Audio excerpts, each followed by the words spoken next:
एक मिनट ये ऑन ते कर दे यार इस्तेमाल दे कर रहे ने ਤੁਸੀਂ ਕੀ ਕਰਦੇ ਹੋ ਕਿਸ ਤਰ੍ਹਾਂ ਕਰਦੇ ऑन करना ਹੁੰਦਾ पहले ऑफ करोगे तो ऑफ हो जाएगा की कर ऑफ तो हो जाएगा पैमाना घट जाएगा ऑफ तो घट जाएगा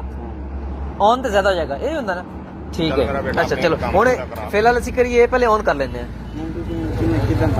ਅਸੀਂ ਤਾਂ ਚੈੱਕ करना चाहते हैं कि ऑन तो कितना पांदा है ते ऑफ तो कितना पांदा है ठीक है हुण की कीता है अच्छा हुण ऑन कर दिता है ऑन हो गया ठीक है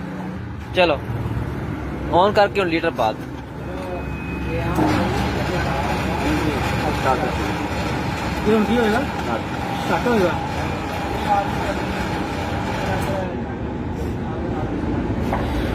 अच्छा जी ए वेखो जी ऑन से कितना घट गया जी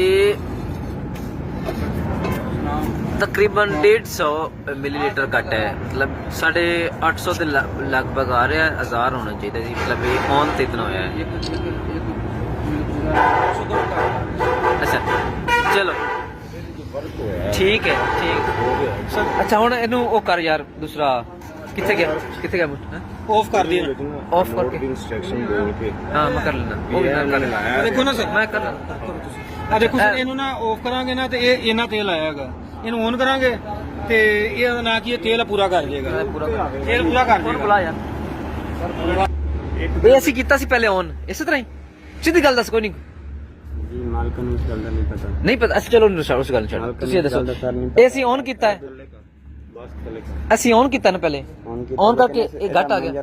ਹੁਣ ਆਫ ਕਰਾਂਗੇ ਅਗਲੀ ਗੱਲ ਜਦ ਸੁਣਾ ਪ੍ਰੋਸੈਸ ਦੱਸ ਹੁਣ ਆਫ ਕਰਾਂਗੇ ਚਲੋ ਹੁਣ ਆਫ ਕਰਕੇ ਦੁਬਾਰਾ ਇਹਨੂੰ ਚੈੱਕ ਕਰ ਲੈਂਦੇ ਪੂਰਾ ਅੰਦਰ ਇਹਨੂੰ ਆਫ ਕਰਕੇ ਹਾਂ ਇਹਨੂੰ ਆਫ ਕਰੋ ਹੁਣ ਫਿਰ ਹੁਣ ਲੀਟਰ ਪਾ ਇਹਨੂੰ ਪਾ ਇਹਨੂੰ ਪਾ ਵਿੱਚ ਉਧਰ ਪਾ ਇਹਨੂੰ ਤਾਂ ਖਤਮ ਕਰਨਾ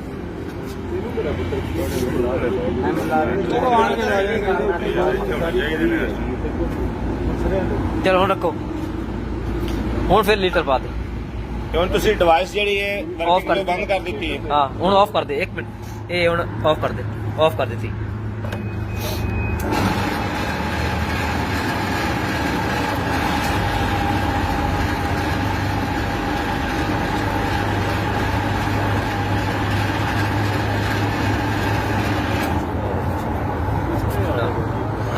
पूरा आ गया बल्कि पूरे तो भी थोड़ा ज्यादा आ गया 1000 ml तो भी ज्यादा हो गया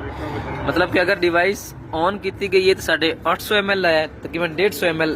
घट दिता गया हूँ ऑफ रखी है तो उसने पूरा मेजरमेंट दी है ਕੰਮ ਮੁਕੰਮਲ ਲੱਗ ਗਿਆ ਜੋ